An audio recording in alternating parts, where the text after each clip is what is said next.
my darkest hour, 'cause you are the Lord of all I am. Won't you reign in me again?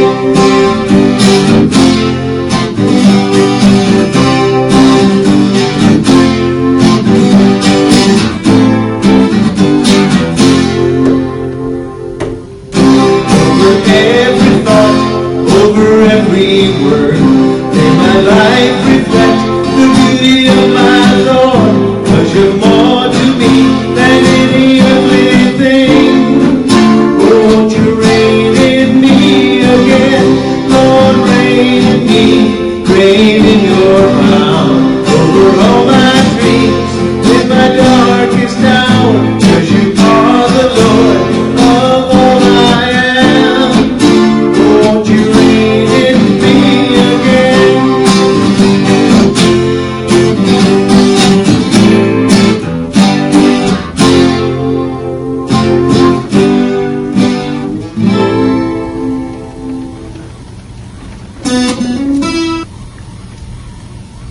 Good morning. I'd like to welcome you to the People's Church of Divine Prophecy Sunday morning service. We're located at 125 West International Speedway, Daytona Beach, the upstairs of the Daytona Metaphysics and Bookstore. Today's lecturer is Reverend Wendy Chojnowski. By people like you and myself and spiritual leaders and Holy Scripture on healing, words of healing, words of understanding pain, words of understanding darkness. And this particular book is set up not by chapters or topics, but by days of the year. And the date that I'm reading from is December 16th. And I'll explain to you why after I finish. There is no form without the gift of the Mother and the Father. From Father Sky comes your consciousness, and Mother Earth is your very bones. To sense the balance of the Mother, Father, Father, Mother, within one's own being, one's own nature, is a way to renew the earth, to renew our hearts, to renew the vision. December 16th is the birthday of my middle son, who shared with me a wonderful gift that coincides with what I've been working on in my teaching over the last year as I prepare to write a book on the topic. That is generational healing. From my perspective, from the perspective of a person who has seen the wide spectrum of healing, the wide spectrum of the impact of one's heritage upon one's physicality, and how oftentimes we can miss the opportunity to assist an individual to move to the next dimension, the next stage in their evolution, their spiritual growth, their emotional, mental growth, by overlooking this very important aspect of themselves. And that is that we are a conglomeration. If you want to call it energies, you can call it energies. If you want to call it stories, if you want to call it family influences, cultural, societal influences, but they all impact who and what we are and how we are in our approach to things, how we view the world, how we experience life, the eyes through which we see life, how we see ourselves. Perhaps that is the most important, how we see ourselves, and these scripts they play in our minds, whether we are conscious of them or not, and they begin to affect us, affect how we choose to order our lives, the professions we may choose to take, the roles we may adapt, how we view ourselves, what's possible for us and what's not possible. I mean, I grew up as a child of the 60s, 70s, and those were revolutionary times, but yet I was the daughter of immigrants who grew up in a very old world culture. And with the wisdom of an adult, I am amazed how forward-thinking my parents were, despite their lack of a cultural paradigm that supported a change, that supported evolution. And their openness to things. I came from a very religious background, except it was Eastern European Christianity, which is more pragmatic than the Western approach. And I think there is something within the culture of my own people that is a bit rebellious. There is this refusal to accept that which is handed down unless it makes sense. So there is a dissection of truth that constantly takes place. And for many of these things I am grateful now, although in the years of my growing up I could not see that. I saw it as an impingement upon my freedom to express myself, because I thought that my parents were so old world that they could not possibly understand. I remember it went from the very simple to why I was enraged with my mom, why we were the only people on the whole block who did not have white bread in the refrigerator. Wonder Bread was hot at that time. And all my friends were eating peanut butter and jelly sandwiches. My mother looked at it at the supermarket and did the squish test. And she said, you know, you'll be hungry if I feed you that. Never really appreciated that until I grew up. She was right. And eating spinach. I remember eating spinach a whole lot because my mom said it had nutrients. She would sit us by the table and make us eat it. There were other things. A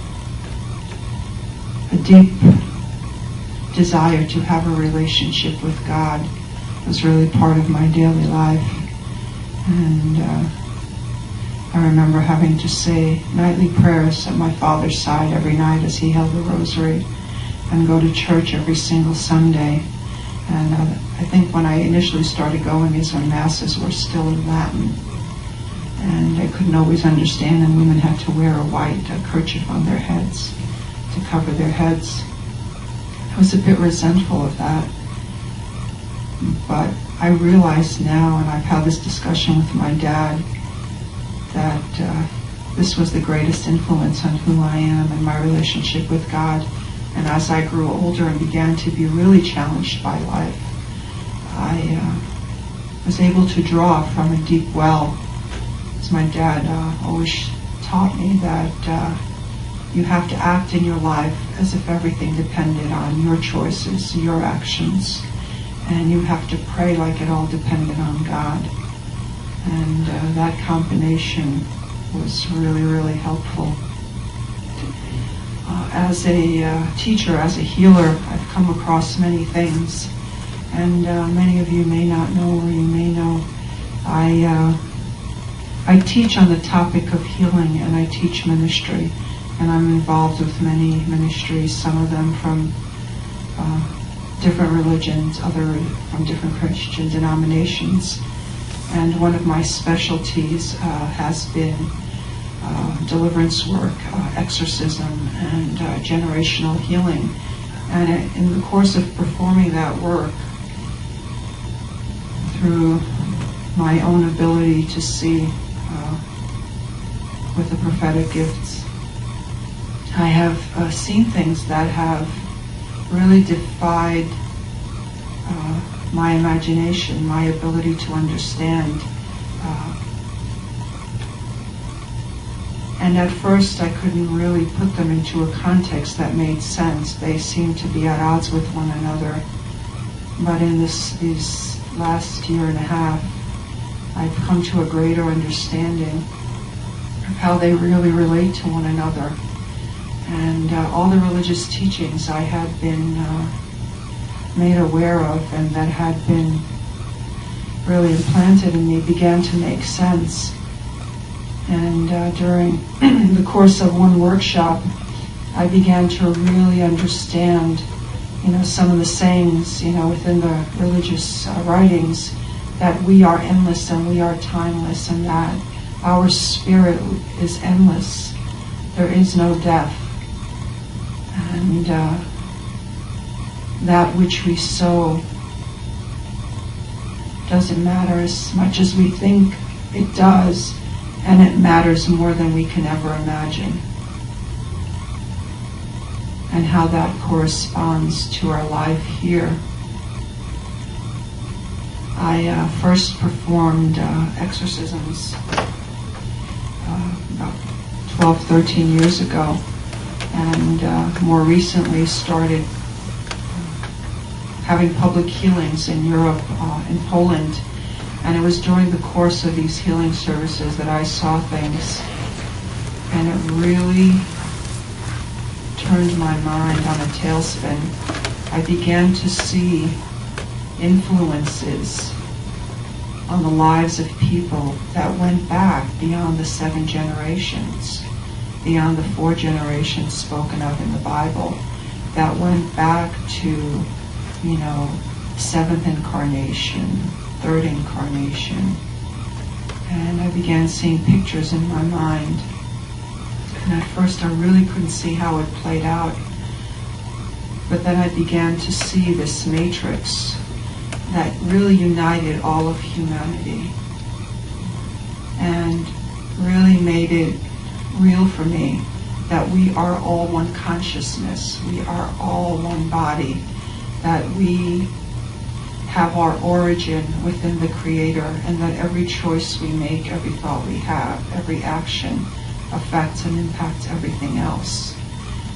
And this is relevant to the topic of generational healing, because in my last class we did some exercises that I have learned over the years, and one of them was a conception to birth healing that I first came across with studying with Francis McNutt, who's here from Florida, a very well-respected teacher on the topic of healing.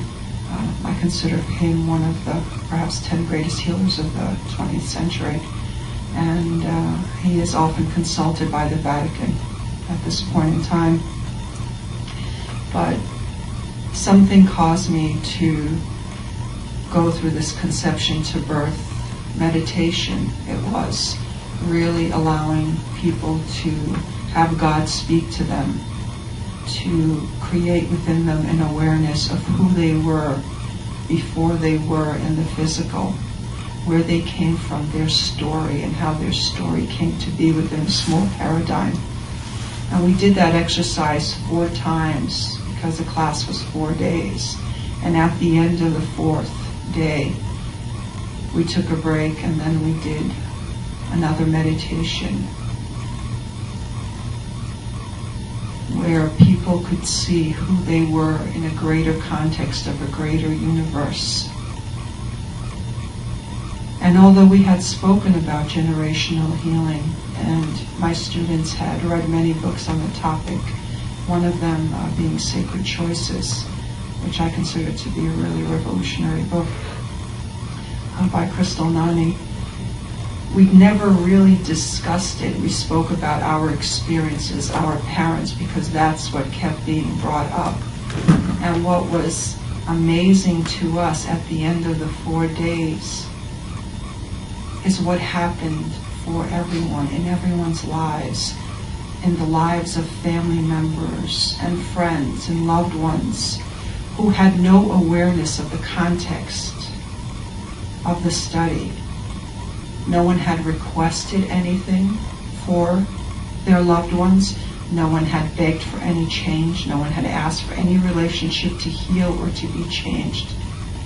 And everyone encountered a miracle of sorts, and some of them were miracles of great magnitude. One of my students had shared during one of our discussions that what was coming up for her as she did this conception to birth was her own daughter, who was struggling for 7 years to conceive and could not conceive. As she was exploring her own relationship with her mother, she began to think about her relationship with her daughters. And others shared similar things. And each person went home and started getting phone calls that went beyond anything we discussed in the class. And on the last day of class, the woman who had brought up her own daughter got a photograph texted to her by her daughter of a pregnancy test. And her daughter was now pregnant. And we say that, oh, well, she got pregnant before. This wasn't the time that she got pregnant in. But when we speak about healing within a Christian paradigm, when we live in Chronos time, we live in man's time, bound by the rules of the world and the limits of our physical body, as defined by others. But when we move into God's time, Kairos time, all of that is removed, and things happen that seem impossible. And this began to be one of those things. And going back to the December 16th reading, as I was leaving,